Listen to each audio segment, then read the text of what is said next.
Hi, I'm Claire. Welcome back to my channel, Glam Garbage, where I make vague recreations of clothes that I can't afford. Today, we've got another BTS-inspired look. This time, we're gonna make Taehyung's look from the 2019 MMA performance of Dionysus. That's right, this is my DIY-onysus tutorial. There's really nothing that I don't absolutely adore about the entirety of the 2019 MMA performance, but the Dionysus looks in particular are just, they're immaculate. They look like menacing luxe vampire princes, and I dress like a Polaroid of your grandpa, or like a clown, or like a haunted Victorian doll. So you can imagine that my closet doesn't really have a lot of pieces that are suitable for a luxe, menacing, handsome vampire prince, but I'm really excited to make some.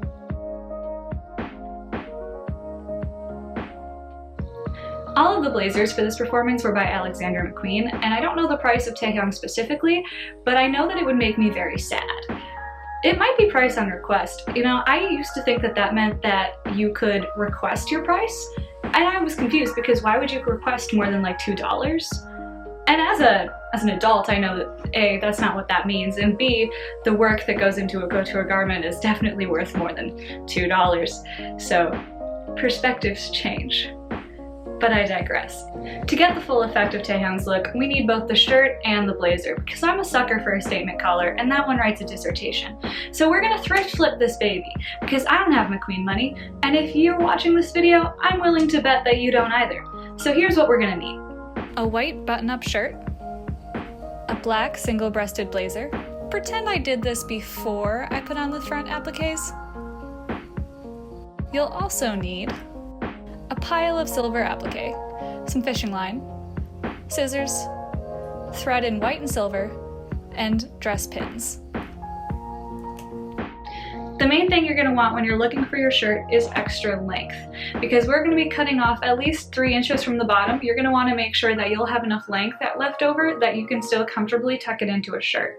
This I got for free from my brother, because he's 6'3", and I'm not 6'3".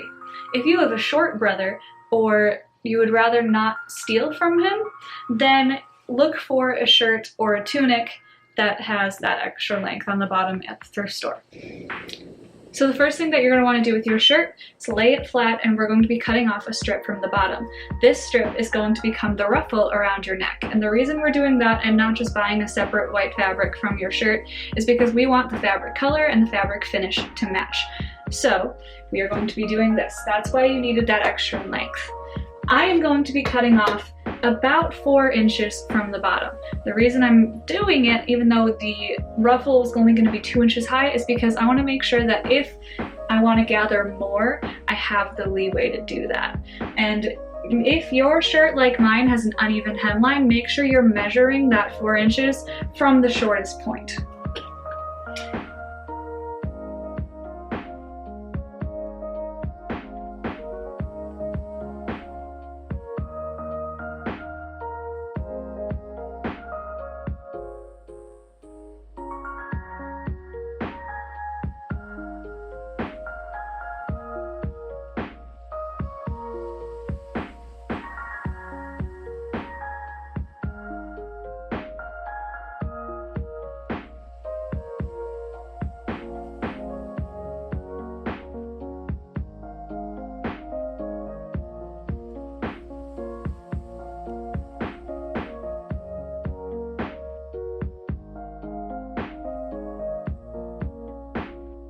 Don't forget to re-hem your shirt later.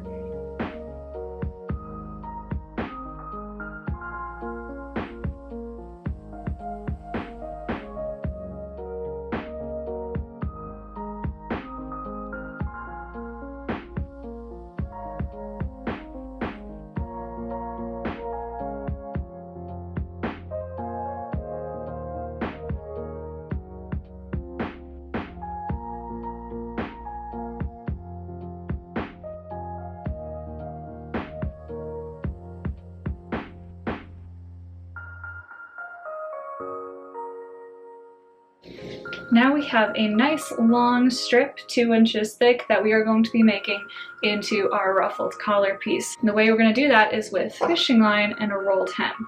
To do a rolled hem, you don't necessarily need a rolled hem presser foot, but it makes it a lot easier. And if you do get a presser foot to make this, practice first. You might think it's self-explanatory and that you can do it from the first try. Practice. You can use your sewing machine for this bit. Don't get used to it. I'm going to be inserting my fishing line while I am sewing the rolled hem in. I'm going to be folding it in as I go. If you would rather, you can also do the rolled hem leaving the ends open and then just shove it in there.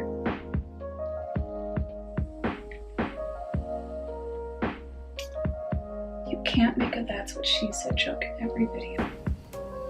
Measure out 1/8 of an inch. I'm going to be using a 3mm presser foot for this, so measuring out that 1/8 of an inch will show you how much you need to curl in.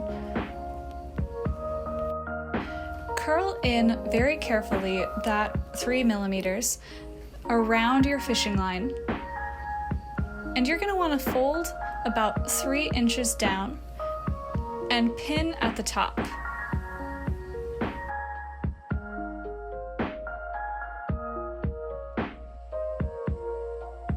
Put your folded fabric underneath the presser foot and sew 4 stitches before reversing and locking them into place.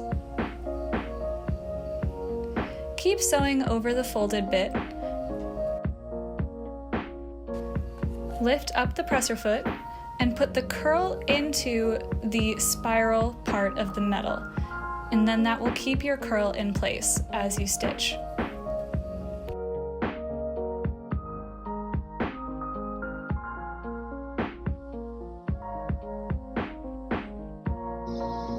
Now that we've got our nice rolled hem all along this strip, on the bottom edge of it we are going to be running 2 parallel stitches with a stitch length of about 5 all the way down and about an 1/8 inch apart. And that is how we are going to start our gather.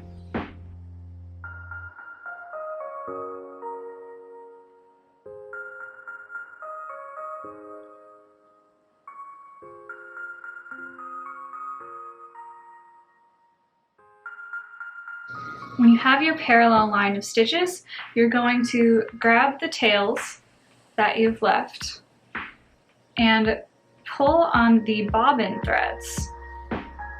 So leaving the top threads, you're going to pull the bottoms and tug, tug, tug. You can see that it's starting to ruffle really nicely. And you're going to do that all the way down.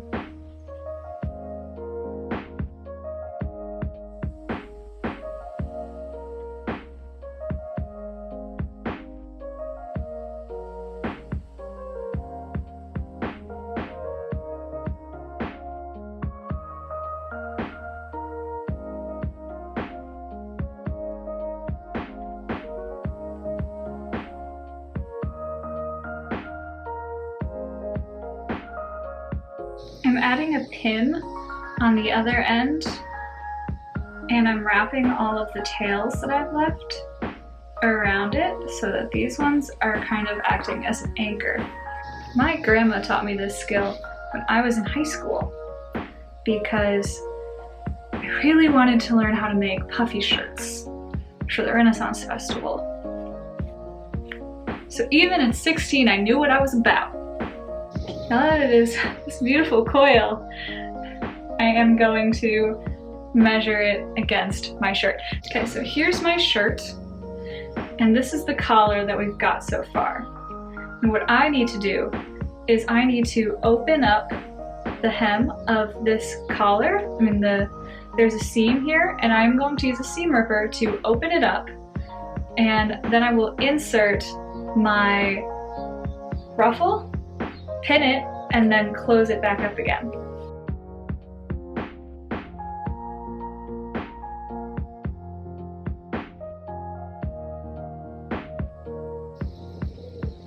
There's a child in the apartment below me, and I think they're playing the recorder.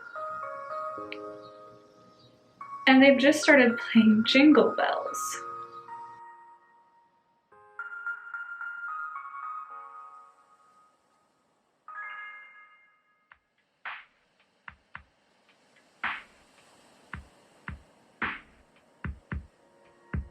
My camera died last night, so I took that as a sign to call it a night and pick up again today. So we are back where we left off, pinning this edge of our gathered ruff into the collar.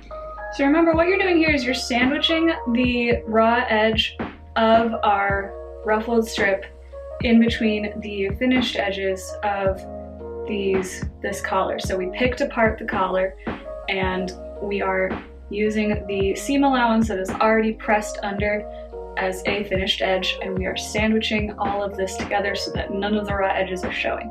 We don't want it to fray.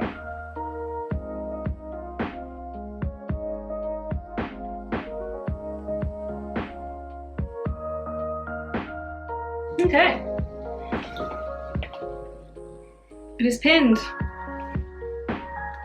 Ruffled collar. And now we are going to sew it down, following the track of the needle that was already here. So you have the seam that you unpicked to open this collar.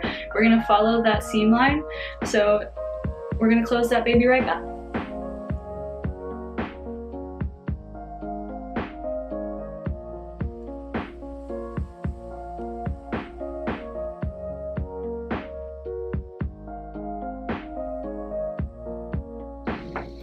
We have a shirt. It looks great with jorts.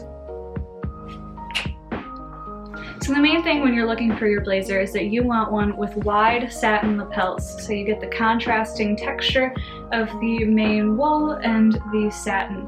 Now, his also has a slit up the center back. That element wasn't as important to me, so I just went for looking for the lapels. I got this off of Depop. I think it was about $20. It's perfect, it fits me very well, and I'm loving it. For your appliques, you're also gonna have to look for a few things. So his are paisley, and they're also a little bit metallic, beautiful threads in there, but they're bespoke. It's Alexander Mcqueen. This was made specifically for the cut of that vest. We don't have that luxury. I found this silver white colored lace floral applique that still has that kind of swirly pattern to it. And I liked these enough that I decided to go with these. They're not bespoke, they're not made for the curves of this jacket, so this is how I'm going to remedy that. I've marked out in chalk the lines that I kind of want to follow with this that are similar to Taehyung's jacket, and I am going to kind of copy and paste parts of these appliques into the framework that I have made.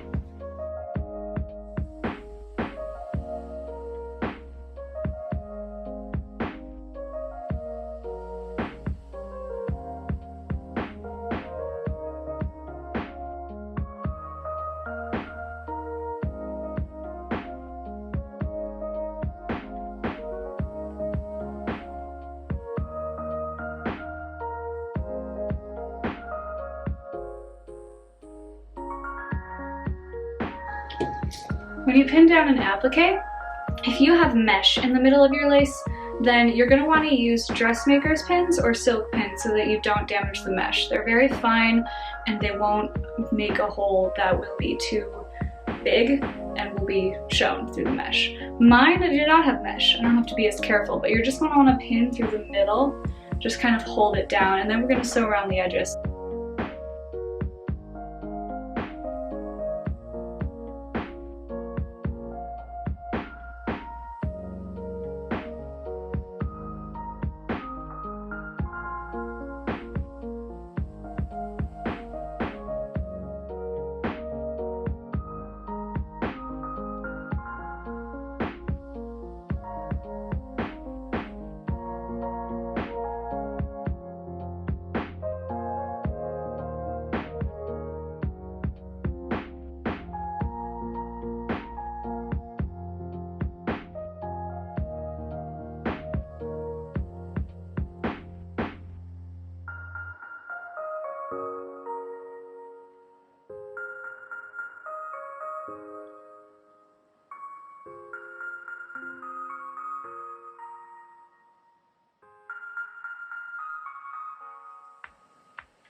Now that this is all pinned where I want it, I'm going to show you how to do a blanket stitch on an applique, which is how I'm going to attach all of this.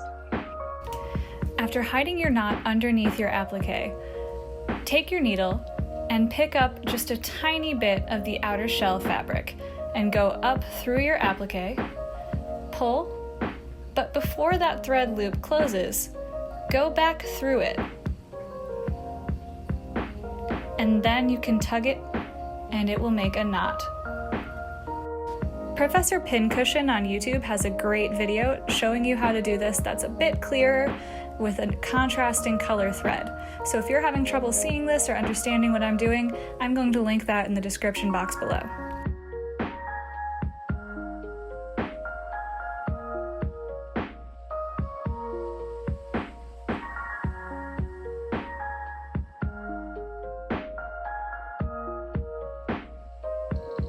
If you don't like hours and hours of hand sewing, and I don't know why you wouldn't, there are a few other options that you could do. There are applique glues that you could use to glue your applique down. You could maybe find one that is iron-on, or you could use machine stitch if you don't mind seeing the threads through it.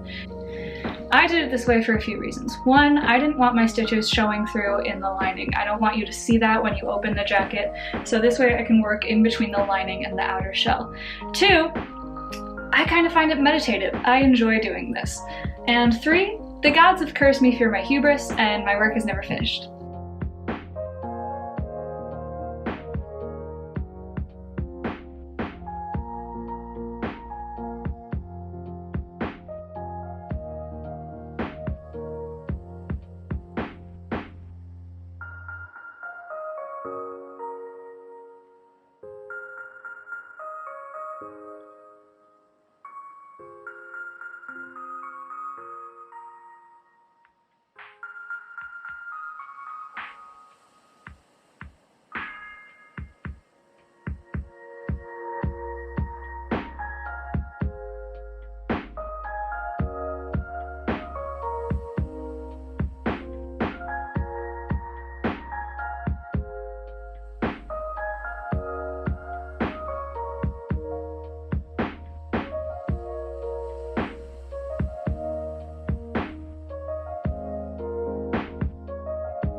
It's done! Holy shit! So I'm gonna go get all dressed up.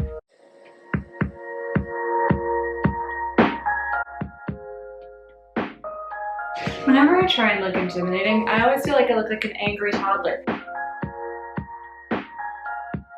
Get closer on my sweating face.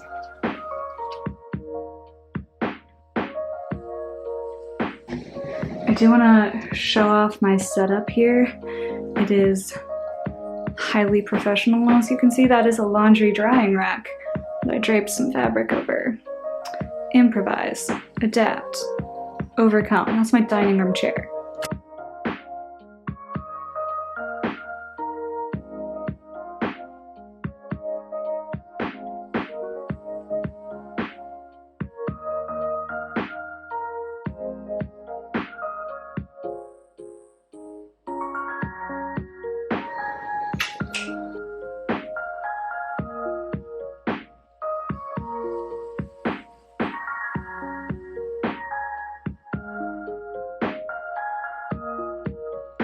Thank you so much for watching this video. That is all I have for you this week. If you end up using this tutorial to make one of your own, tag me. I'd really like to see what you make. My social media is linked in the description box below.